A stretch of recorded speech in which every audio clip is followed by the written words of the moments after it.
वंदे मातरम दोस्तों, बाक्षी के समृद्ध भारत विजन के अंतर्गत मैं वरुण कुमार आपका हार्दिक अभिनंदन करता हूं। आज की जो मैं वीडियो बना रहा हूं ये खासकर हमारे बेनिफिशियरीज के लिए बहुत जरूरी है। अगर पूरे देश में, पूरी दुनिया में आप ऑर्गेनिक फूड खरीदने जा रहे हैं तो उससे पहले अगर आपको ऑर्गेनिक की समझ नहीं है तो आप ऑर्गेनिक खरीदते वक्त अपना पैसा भी खराब कर रहे हैं। आप जो इंसान इस ऑर्गेनिक को करने की कोशिश कर रहा है उसको डीमोटिवेट करेंगे और उसको केवल इस इंडस्ट्री से हटाने का काम करेंगे, ना देश के लिए, ना समाज के लिए, ना अपने परिवार के लिए। आप कभी अच्छा ऑर्गेनिक नहीं लेकर आ पाएंगे। इसीलिए कभी भी अगर ऑर्गेनिक फूड खरीदने जा रहे हैं तो उससे पहले इस वीडियो में बताई गई बातों को अच्छे से समझकर, जानकर जाना बहुत आवश्यक है। उदाहरण देता हूं, बहुत आसान होता है कहना। देखिए ऑर्गेनिक इंडस्ट्री क्या है, खाने के अंदर जो कुछ मिलावट हो रही है, यूरिया डल रहा है, केमिकल डल रहा है, पेस्टिसाइड डल रहे हैं, भयंकर मिलावट हो रही है, गंदा सामान डल रहा है। हम चाहते हैं हम अपने परिवार को वो ना खिलाएं, हम अपने परिवार को शुद्ध खिलाएं, प्राकृतिक चीज खिलाएं, सब अच्छा खिलाएं जिससे उनके शरीर में पोषण पहुंचे। हम इसीलिए ऑर्गेनिक खिलाना चाहते हैं। लेकिन पिछले कुछ 30-40 सालों में, क्योंकि 60-70 साल पहले तो हम यही खिला रहे थे, पिछले 40-50 सालों में हमने किया क्या है, थोड़ा उस पर रोशनी डाल लें जिससे पता चल जाए ये मिलावट का दौर शुरू हुआ क्यों। केवल मिलावटखोर पैसा कमाना चाहते थे इसलिए मिलावट का दौर शुरू हो गया, या उसमें हमारी करी गई कुछ गलतियां भी हैं। आपके यहां पर मोहल्ले के अंदर एक तरबूज बेचने वाला आया, याद करिएगा, आज से 10, 15, 20 साल पहले हमने उसे क्या कहा, भैया ये तरबूज तो हम ले रहे हैं, लेकिन अगर ये लाल नहीं निकला या ये मीठा नहीं निकला तो भैया ये कटा हुआ तुम्हें वापस दे जाएंगे। पढ़े लिखे आप भी हैं, पढ़े लिखे हम भी हैं, पढ़े लिखे समझदार लोग होने के बाद खुद सोचकर देखिए, एक आम अनपढ़ तरबूज बेचने वाला इंसान बिना तरबूज को काटे क्या तरबूज की गारंटी ले सकता है कि वो लाल भी निकलेगा और मीठा भी निकलेगा? तो ये जो वार्तालाप दो लोगों के बीच में हो रहा है, क्या ये सही है? हम लोगों ने मजबूर किया तरबूज बेचने वाले को कि जब भी मैं तरबूज काटूं वो लाल भी निकले और मीठा भी निकले। और क्योंकि हमने उसे मजबूर किया इसीलिए उसने अपने सामान को बेचने के लिए मजबूरी में इनोवेशन की। सैकरीन का इंजेक्शन लगाया ताकि तरबूज मीठा हो जाए और डाई का इंजेक्शन लगाया ताकि तरबूज लाल हो जाए। आज आपके घर के अंदर वही चीज आ रही है जो आपने मांगी थी 20-25 साल पहले कि मेरे घर के अंदर आने वाला तरबूज मीठा और लाल निकलना चाहिए। दुर्भाग्य ये है वो मीठा और लाल होने के साथ साथ में जहरीला भी है। क्या इसमें केवल उस तरबूज को बेचने वाले की गलती है? क्या आपकी गलती नहीं है? हमारी भी उतनी गलती है जितनी उसकी गलती है। इसीलिए उनको मिलावटखोर बोलने से पहले 3 उंगलियां हमारी तरफ आनी जरूरी है। ये मैं आपको इसलिए बता रहा हूं क्योंकि जब आप परिवर्तन कर रहे हैं जहरीले खाने से ऑर्गेनिक की तरफ, तो आपको पता होना चाहिए ऑर्गेनिक क्या होता है और अभी जो हम खा रहे हैं वो क्या है। आपके घर के अंदर कोई एक इंसान ऑर्गेनिक आम लेकर आया, ऑर्गेनिक आम आपको प्रोवाइड किया किसी ने, आपने उसकी दुगनी कीमत दी, लेकिन कहां आम आ गया आपके घर में कच्चा। अब आपको दुख होगा क्योंकि मार्केट में अगर 100 रुपए किलो आम है तो मैं तो इसको 200-300 रुपए किलो आम मंगवा रहा हूं, लेकिन ये तो मेरे घर में कच्चा आया, तो इसका मतलब मेरे साथ में फ्रॉड हुआ है। ये आम आपके घर में कच्चा ना पहुंचे इसी के लिए तो कैल्शियम कार्बाइड डाले जा रहे हैं। एक समझदार आदमी क्या सोचेगा, आम कहां से निकलेगा? पेड़ से निकलेगा। पेड़ से जब आप उसको तोड़ेंगे, आपके 2 ऑप्शन है। पेड़ से तोड़ते वक्त आपको सटीक 1 हफ्ते पहले जो है उस आम को तोड़ना होगा। खुद सोचकर देखिए, क्योंकि आम को अगर 1 हफ्ते पहले तोड़ेंगे, जब वो बिल्कुल पकने वाला है, उससे जस्ट 1 हफ्ते पहले आपको उसको तोड़ना है ताकि 1 हफ्ते आप तक आने में समय भी लगे और इतने में आम धीरे धीरे पक भी जाए और आप तक आते आते ठीक हो जाए। This is called perfection. सोचिए एक किसान का आम का बाग है, ऑर्गेनिक आम का बाग है, कितने किलो आम उसके यहां से बाग में उगे होंगे? 500 किलो, 600 किलो। अगर वो 600 के 600 किलो आम 1 हफ्ते पहले तोड़ेगा तो क्या 1 हफ्ते के अंदर अंदर अपने सारे उपभोक्ताओं तक पहुंचा पाएगा? नहीं।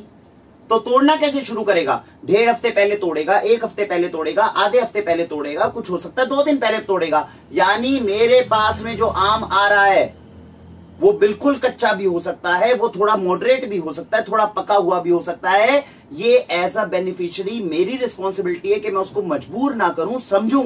अगर वो थोड़ा कच्चा आया है तो उसको सारे आमों के साथ में मिलाकर एक क्लोज कार्टन के अंदर पूरा कवर करके रख दूं, ताकि 2-4 दिन में वो पक जाए और मैं अपने बच्चे को सुरक्षित आम खिला सकूं। अगर थोड़ा ज्यादा पका हुआ आया है तो एकदम फ्रिज में रख दूं, ताकि उसकी शेल्फ लाइफ 3-4 दिन की हो जाए और मैं उसे कंज्यूम कर लूं। अगर मैं इसके लिए भेजने वाले ऑर्गेनिक किसान को बोलूंगा कि मुझे कच्चे आम नहीं, केवल पके पके आम चाहिए, तो ऑर्गेनिक इंडस्ट्री में आने का कोई फायदा नहीं, क्योंकि मार्केट के अंदर आपकी इन्हीं आदत की वजह से, इन्हीं मांगों की वजह से तो आम में कैल्शियम कार्बाइड लगाए गए हैं। कैल्शियम कार्बाइड की खूबसूरत चीज ये होती है, चाहे आप 2 हफ्ते पहले तोड़ो, चाहे 1.5 हफ्ते पहले तोड़ो, चाहे आधे हफ्ते पहले तोड़ो, आपको उसमें कैल्शियम कार्बाइड की मात्रा को चेंज करना होता है और आपके पास हमेशा बढ़िया आम आएगा। वो आम तो आपको मिल ही रहा है, तो आप ऑर्गेनिक आम के लिए 2 गुना पैसे क्यों दे रहे हैं? लेकिन अगर आपकी अवधारणा यह है कि मैं 2 गुना पैसा दे रहा हूं, इसीलिए मुझे आम जो है ऑर्गेनिक में मिलेगा और हमेशा उस हालत में मिलेगा जिसमें मैं कंज्यूम करना चाहता हूं, हो सकता है आपको रिझाने के लिए आपका ऑर्गेनिक रिटेलर आपको बोल दे कि ये ऑर्गेनिक आम है, लेकिन वो ऑर्गेनिक आम होना बड़ा मुश्किल है। आज अगर उसने दे भी दिया, वो अगले सीजन में आपको नहीं दे पाएगा, क्योंकि ये इम्पॉसिबल है। अगर ये पॉसिबल होता तो एडल्ट्रेशन की इंडस्ट्री शुरुआत ही नहीं होती। केला आपके पास में ज्यादा पका हुआ आया और आपने कहा ये तो एकदम पका हुआ आ गया। स्टेज पे डिपेंड करता है किस स्टेज पे हमने उसको तोड़ा। खुद को उस किसान की जगह पर रखकर देखिए, उस रिटेलर की जगह पर रखकर देखिए जो आपके पास में सामान को लेकर आ रहे हैं। और जब आप इस बात को समझेंगे तो आपको समझ में आएगा कि ऑर्गेनिक कैसे आ रहा है। हर वीडियो में मैं बताता हूं, ऑर्गेनिक इसलिए आपको नहीं खाना चाहिए क्योंकि आपके पास दुगने पैसे हैं। ऑर्गेनिक केवल तभी खाइए जब आप समझदारी से इसको समझने का प्रयत्न कर रहे हैं, क्योंकि आपके दुगने पैसे आपको ऑर्गेनिक कभी नहीं दिलवा पाएंगे। ऑर्गेनिक आपके घर में तभी पहुंचेगा जब आप समझदार होंगे, अदरवाइज ये पहुंच ही नहीं पाएगा। केवल आप मिलावट इंडस्ट्री की, जो मिलावटी इंडस्ट्री अभी चल रही है, उसके पैरेलल एक सुपीरियर मिलावटी इंडस्ट्री को खड़ा कर देंगे, जिसके लिए वही सामान आपको दुगना पैसा देकर कर रहे होंगे। इसमें जिन लोगों को ईमानदारी से काम करना है वो तो अपना करेंगे, लेकिन आप में भी समझदारी होनी चाहिए कि आप मांग क्या रख रहे हैं। उस मांग को आप पैसे से पूरा नहीं कर पाएंगे, उसको समझदारी से समझकर जो आपका योगदान बनता है उसको देने के बाद ही आप ऑर्गेनिक को उपयोग कर पाएंगे। मटर के दाने आपके पास में सब्जी वाला देकर गया, आपने मटर तोड़ी, उसमें से निकल गए कीड़े। तो 25 साल पहले हमने क्या बोला, अगर इसमें से कीड़े निकले, अरे भैया मटर कल देकर गए थे, आधा किलो खराब निकली थी, कीड़े लग गए थे, तो बीबी जी मैं क्या करूं, तुम आधा किलो मेरे को एक्स्ट्रा दो क्योंकि वो मेरी खराब हो गई। वो गरीब इंसान आधा किलो मटर आपको दे सकता है? नहीं दे सकता है। तो पीछे इंडस्ट्री ऐसी डेवलप हो गई जिसमें मटर में कीड़े लगने ही बंद हो गए। मिल तो रही है ना, आपने मांगी थी मटर, आपने मांगी थी दालें जिनमें कीड़े ना लगे, वही तो मिल रही है मार्केट में, और सस्ते दामों पे मिल रही है। तो परेशान मत होइए। ऑर्गेनिक में अगर आ रहे हैं तो मटर और दालों के अंदर कीड़े आपको मिल सकते हैं। जब कीड़े मिलते हैं तो इस बात का सुकून बनाइए कि पैसे खर्च करने के बाद कम से कम यूरिया, केमिकल, पेस्टिसाइड से जहरीली दालें मेरे बच्चे नहीं खा रहे। अगर कीड़े का हिस्सा है, कीड़े के हिस्से को काट दीजिए और बाकी चीज का उपयोग कर लीजिए। आपके बच्चों तक जहर नहीं पहुंच रहा। दुगने पैसे देकर अगर आपके बच्चों तक जहर नहीं पहुंच रहा है तो यह काफी है। ऑर्गेनिक इतना महंगा क्यों होता है, अभी इसके ऊपर मैं आऊंगा आपके पास में। वैसे मैंने इसके ऊपर अलग भी वीडियो बनाई है, लेकिन फिर भी मैं इसके ऊपर रोशनी डालूंगा।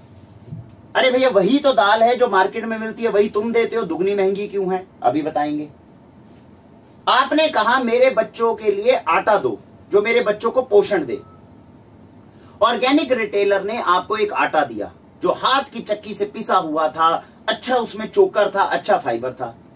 अगले दिन आके आपने कहा भैया आटा तो दिया था लेकिन वो खाने में बिल्कुल स्वाद नहीं था, बिल्कुल स्वाद नहीं था। क्यों नहीं था? क्योंकि उसमें फाइबर बढ़ाया गया, क्योंकि उसको हाथ की चक्की से धीरे धीरे करके पीसा गया। जितना मोटा आटा होगा उतना आपका शरीर के लिए अच्छा होगा। अगर मैं ये बोलता हूं कि मेरा खाने में भी जबरदस्त टेस्टी हो जाए और मोटा आटा भी बेहतरीन हो जाए, ऐसा होना मुश्किल नहीं है। आपको रिटेलर के साथ सामंजस्य बनाकर अपने घर के लिए ऐसा आटा चुनना होगा जो खाने में भी अच्छा हो, थोड़ा टेस्टी हो जाए और चोकर भी उसमें अच्छा हो जाए। यानी संतुलन की बात है, इसके अंदर आसानी की बात नहीं है। ये आसानी से अचीव करने वाली चीज नहीं है। क्योंकि अगर आपके टेस्ट के लिए केवल काम करना होता तो ऑलरेडी आपको आटा मिल तो रहा है मार्केट के अंदर, जो खाने में बेहद टेस्टी है। लेकिन ऑर्गेनिक की तरफ आप इसलिए आए हैं ताकि मैं टेस्ट में हल्का सा कॉम्प्रोमाइज कर सकूं और अपने बच्चों के पोषण के ऊपर काम कर सकूं। एक इंसान जिसने टमाटर को, आपने कहा कि भैया ये सॉस जो मार्केट में मिलती है तो जहरीली है, आपने देखा भी होगा, नहीं देखा तो मैं आपको आज बोलता हूं, सॉस को जाइए अपने किचन के मार्बल के ऊपर बिल्कुल बिखेर दीजिए और पानी से वॉश करिए। जब फर्श के ऊपर फिनाइल डालते हैं ना, एसिड डालते हैं, जो सफेदी उसके बाद आती है वो आपकी सॉस से आएगी। उसमें इतना एसिड डाला गया उसे प्रिजर्व करने के लिए। सोचिए आपके बच्चे के शरीर में जब वो जाती है इतनी सॉस, इतना एसिड जाएगा, तो सोचिए उसके शरीर का क्या हाल होगा। क्यों खरीदी आपने वो सॉस? क्योंकि आपके बच्चों को उसका टेस्ट पसंद था। आप एक ऑर्गेनिक किसान से बोलेंगे, रिटेलर से बोलेंगे भैया मुझे ऑर्गेनिक केचप लाकर दो, वो लाकर देगा, उसमें टेस्ट में हल्का अंतर होगा तो हम क्या बोलेंगे, नहीं भैया केचप का तो टेस्ट बहुत बढ़िया होता है, तुम्हारा टेस्ट अच्छा नहीं है। ये इतना आसान काम नहीं है। चीजों को सुरक्षित बनाकर साथ साथ टेस्टी बनाना ये बहुत मुश्किल काम है। तो ये सारी चीजें जो मैंने आपको बताई है, ये इसलिए बताई है, 1 मिनट लगता है हमें ये कहने में कि हमने पैसे दिए हैं तो हमें हमारी मांग के अनुसार चीजें क्यों नहीं मिलती। प्रकृति हमारे पैसों से और हमारी मांगों के अनुसार नहीं चलती। ये नेचर हमारे पैसे और हमारी मांग के अनुसार नहीं चलती। अब आते हैं ऑर्गेनिक महंगा क्यों होता है। खुद सोचकर देखिए, अगर समझदार है तो दिमाग लगाइए। एक अनाज में जब आपने यूरिया केमिकल पेस्टिसाइड नहीं डाला तो उसमें उस किसान की दुगनी मेहनत होने वाली है। लेबर कितनी हो गई? दुगनी। सोचिए 50 साल पहले किसान कितनी मेहनत करता था, आज कोई मेहनत करने की जरूरत नहीं है। यूरिया केमिकल पेस्टिसाइड डालो, खाट पर लेट जाओ, आराम से फसल बढ़िया उग जाएगी, कोई मेहनत करने की ज्यादा जरूरत नहीं है। 50 साल पहले जो किसान के पूर्वज काम करते थे, वो मेहनत देखकर आपके पसीने छूट जाएंगे, काम करना तो बहुत दूर की बात है। और वो काम आजकल के किसान से आप करने को कह रहे हैं, उसकी लेबर दुगनी होने वाली है। वो बेचारा अपनी लेबर का भी आपसे चार्ज नहीं लेगा, केवल अपनी फसल जो 10 टन होने वाली थी उसकी जगह 7 टन, 6 टन या 5 टन अगर होने वाली है, सीधी सी बात है, अगर 10 टन की जगह 5 टन होगा मेरा गेहूं तो उसका मूल्य दुगना हो जाएगा, क्योंकि मैं उसमें कीड़े हटाने के लिए यूरिया केमिकल पेस्टिसाइड नहीं डाल रहा। मैंने फसल को अच्छा उगा लिया। दूसरी समस्या आ गई मेरे पास, क्योंकि मैंने इसमें यूरिया केमिकल नहीं डाला तो इस अनाज को मैं रखूंगा कैसे? इसमें कीड़ा लग जाएगा एकदम। अब मेरे पास में अगर 500 किलो या 600 किलो माल निकल रहा है, उसके लिए मेरे पास उपभोक्ता उसी वक्त अवेलेबल नहीं है जिनको जाके मैं एकदम गेहूं दूंगा और खरीद लेगा। कोकून बैग्स चाहिए होंगे, इन्वेस्टमेंट चाहिए होंगी, कहां से पैसा आएगा? तो दुगना महंगा मेंटेनेंस में, प्रिजर्व करने के अंदर हो गया। क्योंकि वॉल्यूम बहुत कम है ऑर्गेनिक इंडस्ट्री का, इसलिए दूर दूर तक सामानों को, अगर एक इंसान आंध्र प्रदेश में ऑर्गेनिक बेचना चाहता है, हो सकता है उसकी बात को दिल्ली में बैठे किसी इंसान ने समझाओ, वहां से वहां तक सामान भेजने के अंदर जो लॉजिस्टिक कॉस्ट होंगे वो इसके अंदर एड ऑन हो जाएंगे। ऑर्गेनिक के अंदर उसने उगाया है, आज उसके बाद गेहूं अच्छा है, चावल अच्छा है, लेकिन वो किसी के पास जाता है, वो बोलता है भैया गेहूं चावल तुम्हारे पास है, बाकी चीजें तो है नहीं, 2 चीजें अच्छी ऑर्गेनिक देकर मैं क्या करूंगा? रेंज नहीं है तुम्हारे पास, ऑर्गेनिक महंगा हो जाता है।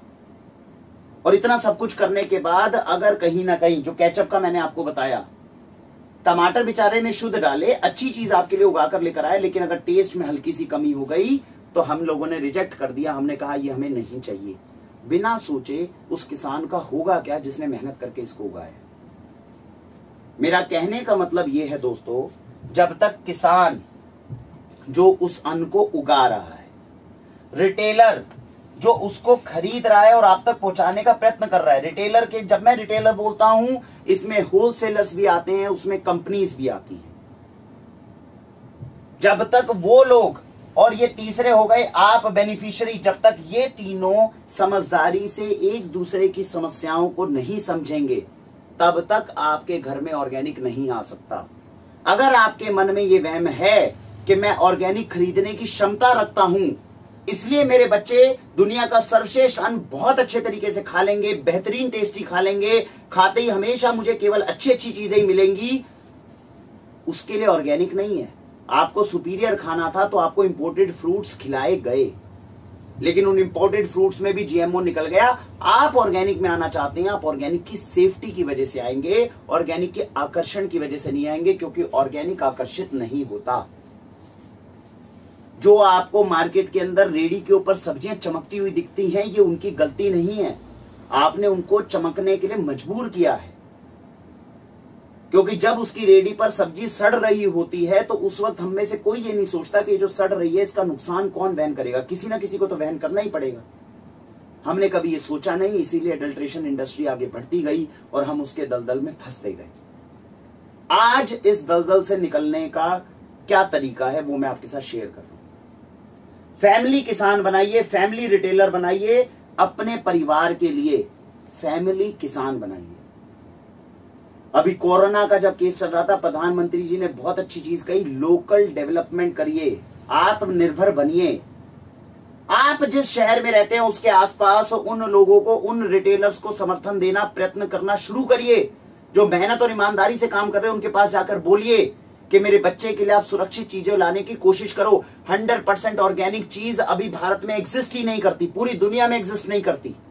मैं इस बात को पूरे चैलेंज के साथ बोल सकता हूं, अगर पूरी दुनिया में कोई इंसान ये बैठा है ऑर्गेनिक वाला और ये बोलता है मैं पिछले 10 साल से 5 साल से 100% ऑर्गेनिक चीज खिला रहा हूं, इम्पॉसिबल। यानी वो ऑर्गेनिक को जानता ही नहीं कि ऑर्गेनिक करना कितना मुश्किल है। हमारी 100% ऑर्गेनिक केवल चीज तब हो पाएगी जब ये 3 लोग सामंजस्य में आएंगे। आपके घर के लिए आपको फैमिली किसान और फैमिली रिटेलर ढूंढना पड़ेगा। हर मोहल्ले में एक रिटेलर खड़ा हो जो इस चीज के लिए आगे बढ़े, ईमानदारी से आगे बढ़े और बोले कि मैं इस मोहल्ले के लोगों को अच्छे से अच्छी चीज खिलाऊंगा। आपकी गौशाला लोकल होनी चाहिए, आपका रिटेलर लोकल होना चाहिए और आपका किसान लोकल होना चाहिए। 3 लोग चाहिए जो मेहनती हों, ईमानदार हों और उनके ऊपर पूर्णतः विश्वास कर कर जब तक उनको अपना फैमिली किसान, फैमिली रिटेलर और आप समझदारी से उनकी प्रॉब्लम को नहीं समझने बैठेंगे, उनसे आराम से नहीं समझेंगे, तब तक आपके बच्चे ऑर्गेनिक नहीं खा सकते।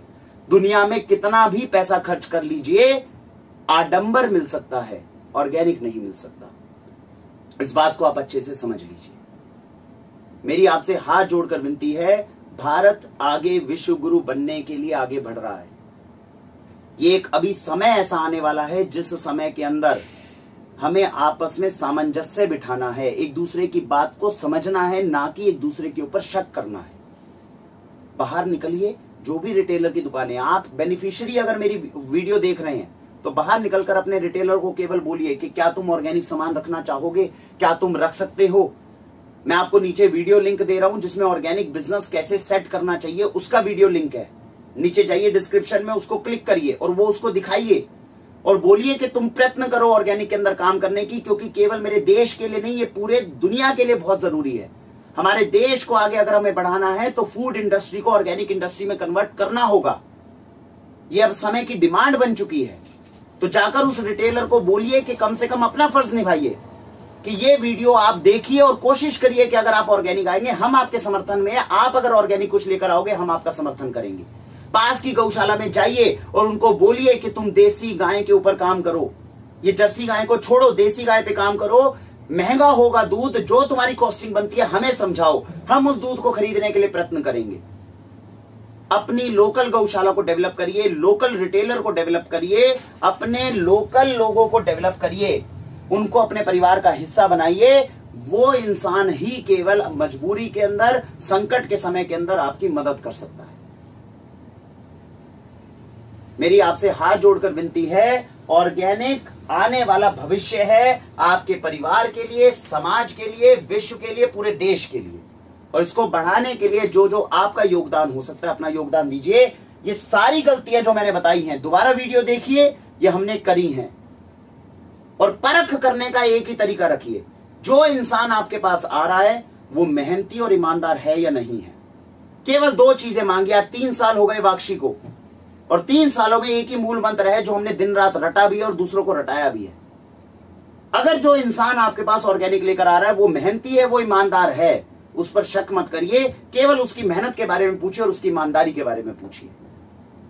इन चीजों का प्रमाण आपको मिलेगा, इससे आपके पास में चीजें पहुंचेगी और आपके घर में, आपके परिवार तक सुरक्षित भोजन भी पहुंचेगा और भारत की अर्थव्यवस्था में सबसे महत्वपूर्ण योगदान आप देंगे, क्योंकि फूड इंडस्ट्री दुनिया की सबसे बड़ी इंडस्ट्री होने वाली है जिसमें भारत विश्व गुरु बनने वाला है। मैं हर वीडियो में बताता हूं, जो ऑर्गेनिक भारत में उग जाएगा वो पूरी दुनिया में कोई नहीं उगा सकता। हमारे पास इतना सामर्थ्य है, इतने रिसोर्सेज और इतनी चीजें फेवरेबल है। कमी है तो केवल और केवल मेहनत की, ईमानदारी की और आपस में विश्वास की।